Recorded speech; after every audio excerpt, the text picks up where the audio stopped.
Selamat pagi pemirsa, Anda kembali bersama kami di Metro Pagi Prime Time, program berita terpercaya yang mengawali hari Anda dengan informasi paling aktual.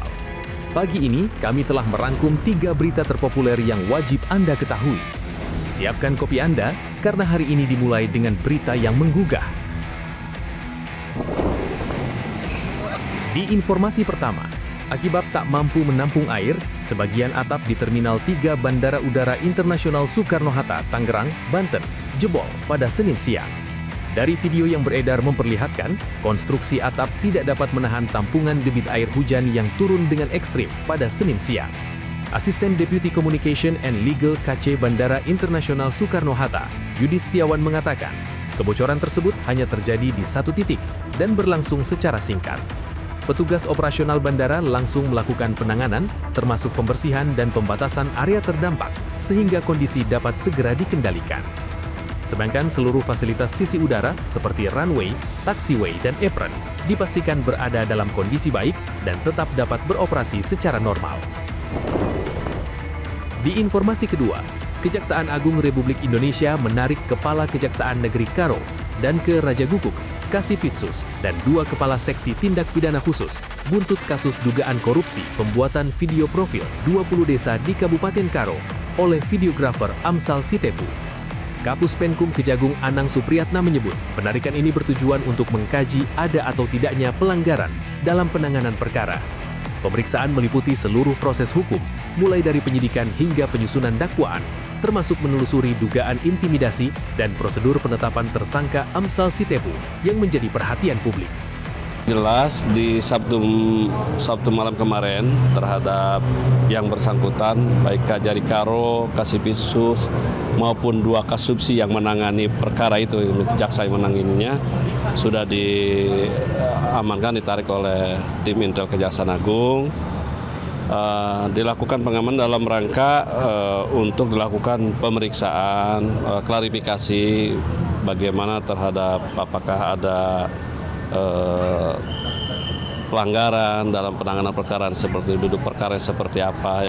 Kita akan melihat seperti apa, apakah ada telah melakukan proses hukum terhadap Amsal Sitepu ini sudah sesuai dengan ketentuan dan sudah profesional.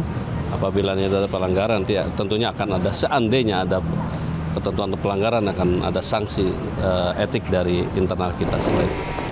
Dan di informasi ketiga, pemerintah memastikan harga bahan bakar minyak atau BBM bersubsidi tidak akan naik hingga akhir 2026.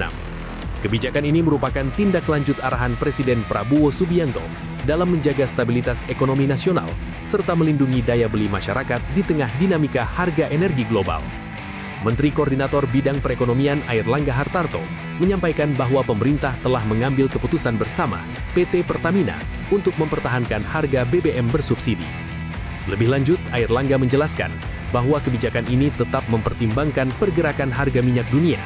Menurutnya, selama harga minyak dunia masih berada dalam batas asumsi yang ditetapkan, pemerintah optimis harga BBM bersubsidi dapat dipertahankan hingga akhir tahun.